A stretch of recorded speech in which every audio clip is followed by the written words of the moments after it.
کرنے والا ہو، جب مصیبت میں پھنس جائے۔ حضرت یونس علیہ السلام جو اللہ کی مخلوق میں جلیل القدر پیغمبر گزرے، کسی کو پتا نہیں ہے کہ ہم نے یونس کی مدد کرنی ہے۔ اللہ اکبر، لیکن اب اللہ نے اپنے بندے کو بلایا نہیں۔ مچھلی کے پیٹ میں بھی مدد کرنے والا جو ہوتا ہے وہ سچا الہ ہے۔ سچا الہ کون ہے؟ سچا معبود وہی ہے جو ہر لمحے اپنے بندے کے انتظار میں ہو کہ کب میرا بندہ مجھے مدد کے لیے دو لفظ بولے اور میں اس کی مدد کرنے کے لیے تیار ہو جاؤں، مدد کر کے دکھا دوں۔ یہ تو معبود ہوئے۔ یہ کیسے معبود ہیں کہ جن کو خود ہی مدد کی ضرورت پڑ گئی ہے؟ تو کہتے ہیں بس پہ اس کو جلا دیا جائے، اس کو اب رہنے نہیں دینا۔ پھر انہوں نے ایک بہت بڑا قلعہ جو ہے عمارت تعمیر کروائی کہ جس کے اندر اتنی بڑی آگ جلائی جائے کہ کائنات میں اس سے پہلے کہ کہیں اتنی آگ ہی نہ جلی ہو۔ پھر لوگوں نے آگ جلائی اور اس قدر آگ تھی، مفسرین لکھتے ہیں کہ شعلے جو ہیں وہ آسمان کی طرف بلند اتنے نظر آتے تھے جیسے آسمان سے باتیں کر رہے ہوں۔ اور بہت ساری عورتیں بیچاری ایمان کی بڑی پتلی نظر آتی ہیں، ان کے ایمان بڑی جلدی ڈولتے ہیں۔ انہوں نے نظریں مان لی، منتیں مانگی کہ میری فلاں بیماری دور ہوگی تو میں اتنی لکڑیاں اس آگ میں ڈالوں گی۔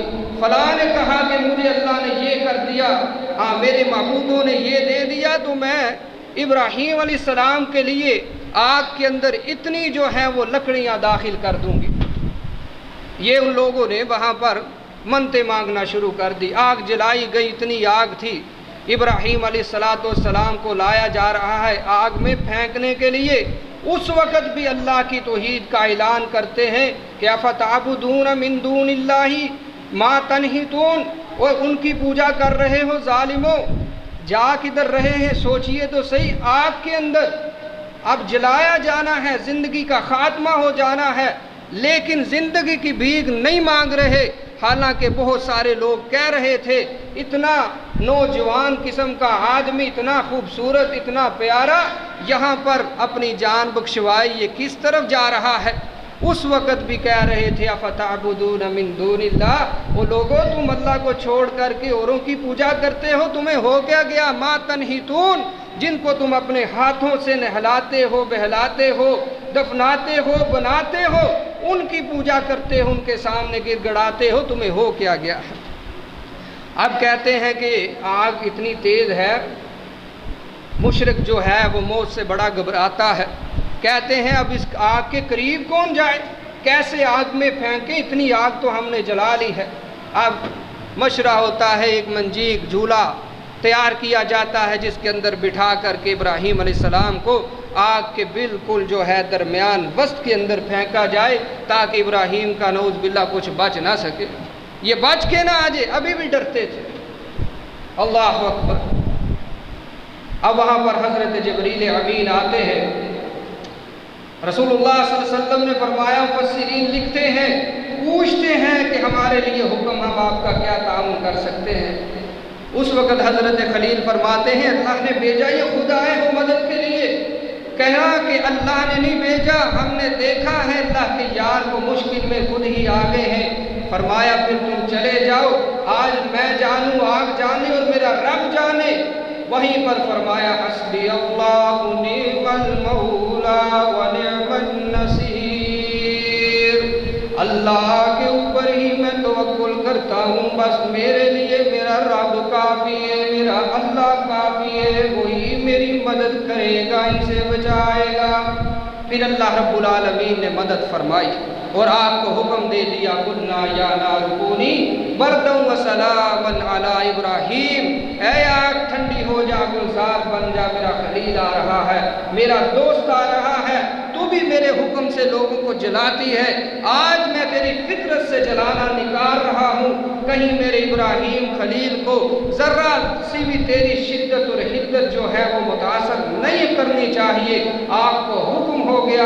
خلیل علیہ السلام فرماتے ہیں اللہ اکبر، 40 دن میں وہاں رہا ہوں آگ میں، جتنا سکون وہاں مجھے ملتا رہا ہے کہیں اور کبھی ساری زندگی میں نہیں ملا۔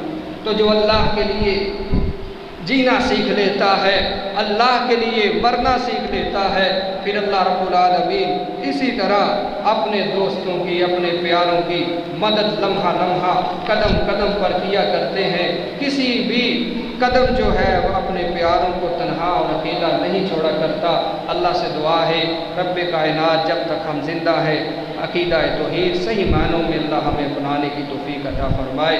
جب موت آئے حالت ایمان پر اور آخری وقت اللہ ہم سب کو کلمہ توحید پڑھنے کی توفیق عطا فرمائے۔ وأقول قولي هذا واستغفر الله لي ولكم ولسائر المسلمين والمسلمات۔